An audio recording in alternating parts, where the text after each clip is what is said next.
Conversation with Christian Entrepreneurs.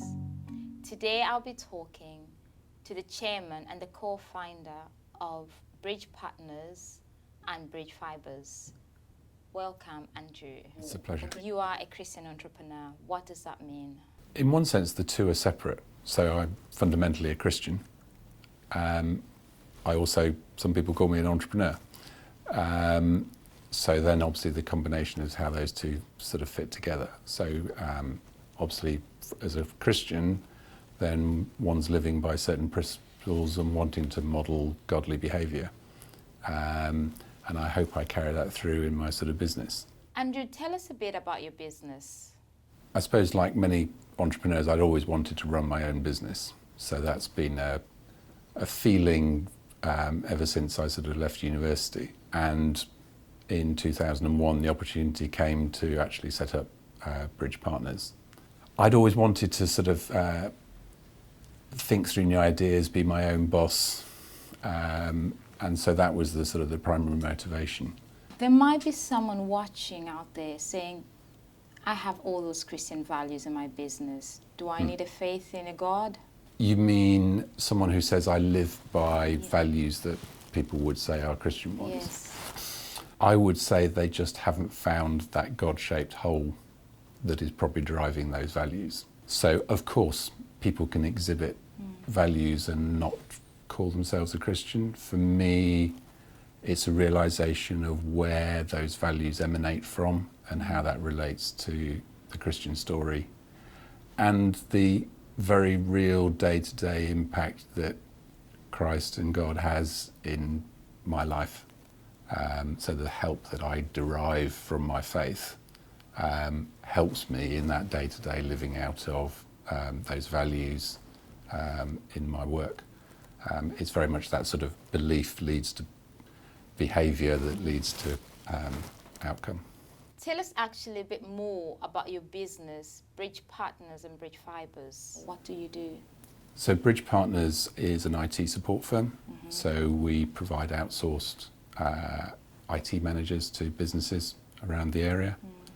And out of that then grew Bridge Fiber, which provides internet connectivity to business parks, science parks, multi-tenancy buildings. Thanks. Andrew, the last time I spoke to you interviewing you for A Voice to Be Heard, you shared an incident when Bridge Fiber's customers lost their internet connection. Could you share that story? What happened? So we provide connectivity to, I can't remember how many people, customers, as in businesses we had at the time, probably 200 or 300. And it was our mistake. We made a change on the system and we took everyone's connection down. So everybody lost their internet. Unfortunately at the time, I wasn't in the office, my business partner wasn't in the office. I happened to be on an LICC Faith in Business course when this message came through on my phone saying it's all gone wrong. And it took a few hours to sort of recover. And the question was, well, what do we do about it? And as I say, it quickly became clear that it was something that we'd caused. It was human error. Someone had made a mistake, obviously not done deliberately. Now, there was an enormous temptation to potentially go, oh, well, it wasn't our problem and we sorted it out and, etc. But that didn't feel right. And it turned out that where I was actually able to share with other Christians and just say, got this major problem, I had to sort of pull out of the conference to sort of deal with it. But a number of wise people spoke to me about how we possibly could handle it.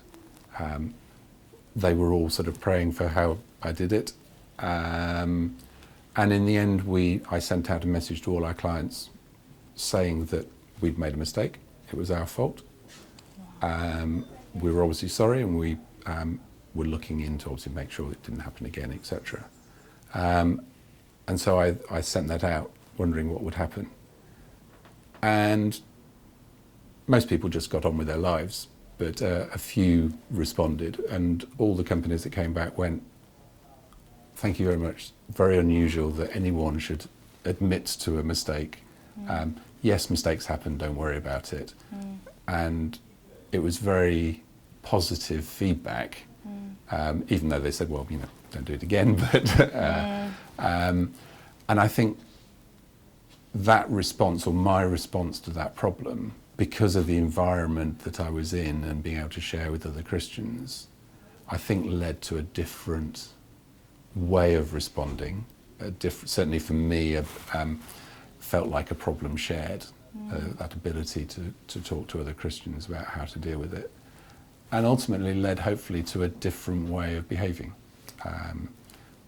We are here, particularly in the news at the moment, you know, sort of people who are telling mistruths or not quite trying to hide the sort of details of how things happen. And it is difficult to be open and honest. But people, I think, genuinely respect that sort of approach. What has been most important building a team in your place, in your workplace, in your business? A good team comes from communication. So we work hard at communication. So we have regular staff meetings, company meetings. We share information so that everyone's aware. So we try not to put undue pressure on people. We try to create a very collaborative environment so that when new staff start, they know that they can turn to anybody and that's reciprocated. So the culture is one of people helping each other. And you would derive that by not setting requirements on people that drives them apart. So you don't sort of say, well, you're going to be measured on this, at which point people go, well, I'm not going to help you because that's not helping me. So creating a very collaborative environment.